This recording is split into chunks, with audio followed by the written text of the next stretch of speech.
is an interesting beast. Most of the time they are adaptations from a source material, be that manga, light novels, or visual novels. And most of the time, these adaptations are one-to-one. You could follow along an anime in the manga page to page and you wouldn't get lost.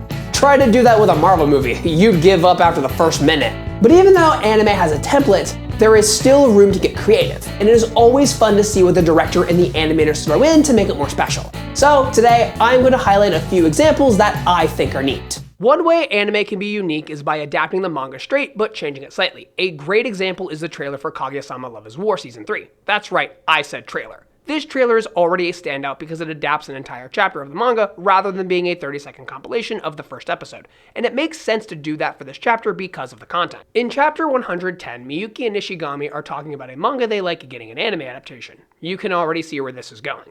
As they are talking, Chika and Kaguya come in and make fun of them for liking anime. Or at least, Chika makes fun of them. It is a genius idea to turn this chapter into a trailer. Initially, this chapter was made in celebration for the release of the anime, but now, since the anime is getting a new season, they change it to be that the anime that Miyuki and Nishigami are talking about is getting a new season, just like Love is War. This already makes the adaptation stand out from the source, but this isn't why I wanted to bring up this trailer. In the chapter, Chika, or as my roommate once called her, Chick Fujiwa, is asking Miyuki why characters in anime are designed the way they are. And as she asks why they have certain traits, the art zooms in on her to show that she has these traits. It is funny and effective, but the adaptation makes this scene even better. In the animated version, as Chika is describing herself, instead of the camera getting closer to her, the camera does a sweeping motion around her, and it is very dynamic and interesting to look at when compared to how the manga was. This is using the medium of animation to elevate the scene. You can't have the camera move around like this in the manga, but you can do it in the anime. And even though this is possible to do in animation, they didn't have to do this. And if they didn't, it wouldn't have been bad or wrong, but it wouldn't have looked as nice. This is an advantage that the anime has over the manga, and another advantage is knowing things ahead of time. Sometimes characters can be added into scenes in the anime that they weren't already in because they didn't exist when the scene happened originally, but now they do. This happens a ton in the 100 Girlfriends anime. There are so many colorful characters in the series, and most of them go to school with Rentaro, so it makes sense that they would be hanging out in the background. It makes the world feel lived in, and it is fun to spot the different characters that are hanging out in the background that weren't there before because they didn't exist yet. But 100 Girlfriends also does something special with adding in characters during a big moment of the series. The biggest scene in 100 Girlfriends is the one where Rentaro tells his girlfriends all the things he loves about them. This panel is awesome. It is so ridiculous and visually striking, you can't help but remember it. So when season 2 of the series came out, everyone was wondering how this scene would be adapted, but when the time came, it didn't happen. You see, this moment was saved until the last scene of the season. I think this was done for two reasons. One, it is the biggest, most anticipated scene of the entire series. Of course, you would save it till last to build that suspense. And two, the season covered two more girlfriends that weren't in this scene, Mimimi and Meimei. 100 Girlfriends is built on balance, and not including these two girlfriends in this iconic scene would leave them out of the fun. So they got added in, and the way they did it was super funny. Mimimi and Meimei ask if they're supposed to be there because they weren't there in the manga. And when they start telling Rentaro how they feel later in the scene, you can't even tell that this is all original content.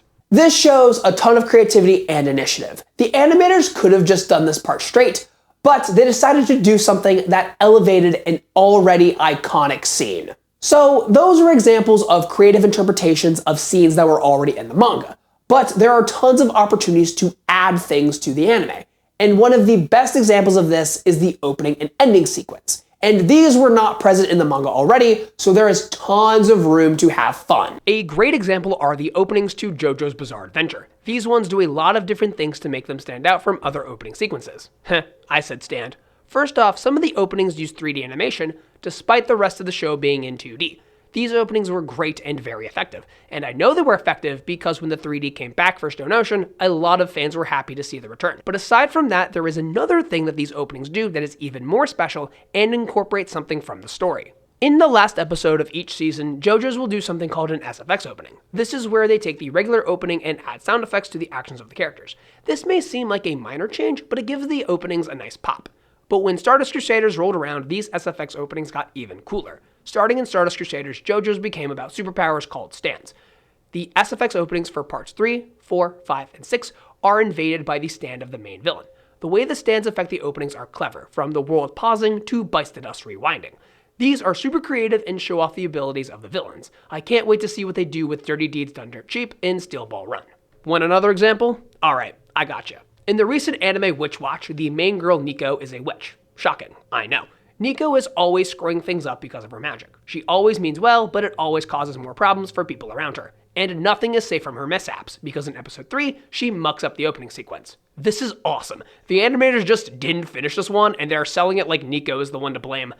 This also shows you the process of how animation works, so it's just cool to see. It's such a minor detail, and it was probably easier to make than the actual full opening, but it gives the show so much more character. Great call. But you can't just have fun with the openings of shows. You can also have fun with the endings as well. And the best show to do that was VTuber Legend. VTuber Legend is an okay show about a VTuber who got famous after she accidentally got drunk while live. It is an aimless comedy featuring made-up VTuber characters. It's funny, but there isn't really much to write home about until you get to the end of an episode. Each episode features a different song.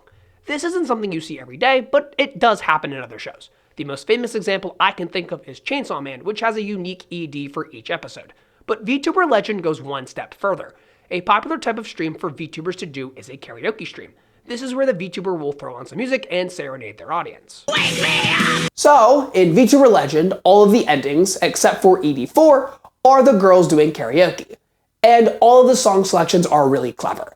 They're all covers of Japanese songs, and the songs that they pick go with the characters of the girls. Most of these went over my head initially, and I didn't fully grasp what was going on until we got to episode 5. There is a character called Kaoru Yamatani. Her gimmick is that she is an immortal being who wishes to be a baby. She asks chat to take care of her, she speaks baby talk, and she even has a pacifier toggle. So for her karaoke, she sings the first ending to the anime Welcome to the NHK. This song is about wanting to be a baby because life is hard. It's used in NHK because it fits the themes in that show. I'm not going to get into it too much because that's another video, but it made me laugh so hard when I heard the beginning of this song in VTuber Legend. I was not expecting it, and I instantly understood what was happening. But like I said earlier, ED4 isn't like this, but it does still fit with the VTuber theme. The reference here is a collab song. VTubers in the same agency will often sing a song together, and for ED4, we got just that. All the girls have a part in the song, and it is super cute. This is very thematic and a creative addition to the series. But those were in the openings and endings. It's not actually in the show. So let's talk about some examples that are in the scenes themselves. Well, actually, we're gonna start with something that is in between the scenes. Before a commercial break in anime, there will be a splash screen that pops up. The most famous example is from Full Metal Alchemist. Full Metal Alchemist. Full Metal Alchemist. Normally, these feature an illustration of a character with some kind of sound. For the most part, Angel Beats does this like every other show. But for one episode, they do something super impactful. For most of the episodes, Angel Beats will throw up a basic screen with the show's logo in the bottom corner. And both times you see the screen, you hear a single piano note. And when this note plays, the little heart monitor symbol lights up representing a heartbeat. This works with the show's themes. But for episode 9, the creators make one simple change that makes a big impact. In Otonashi's full backstory, he is stuck in a tunnel with everybody else on his train. Right before the commercial break, one of the other men that is in the tunnel dies. This shows how grave the situation is and puts some weight on the scene. And when the splash screen pops up, we don't get the piano note.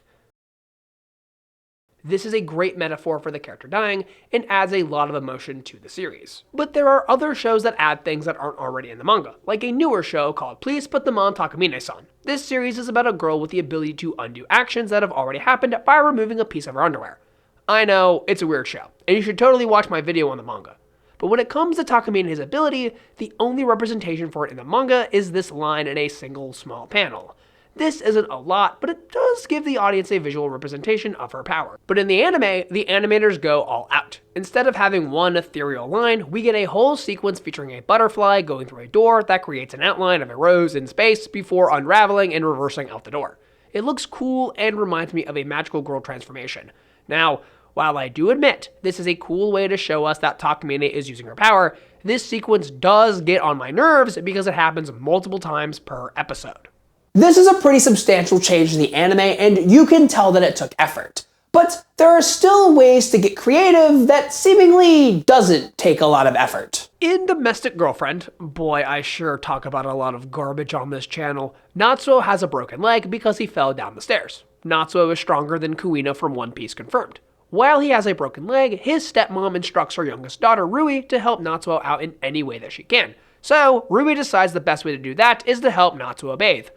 Rui, I don't think that is what your mom meant. While Natsuo is in the bath, Rui reaches for the soap. She does not grab the soap. In the manga, which I have read in its entirety, all we see is the wall of the bathroom with a speech bubble of Natsuo screaming. But in the anime, we get the funniest anime screenshot ever. What the hell is this? It looks like a 3-year-old grabbed some crayons and went to town. This face is hilarious and super memorable. It comes completely out of left field and adds so much to a scene that I'm sure would get lost in the shuffle otherwise. Anime can have so much fun with the way it adapts its source material, and I'm sure there are so many more examples than what I brought up. Make sure to tell me what I missed down in the comments. And while you're down there, make sure to like and subscribe. And if you like this video, make sure to check out the video I made about anime that I dropped. And with that, sayonara.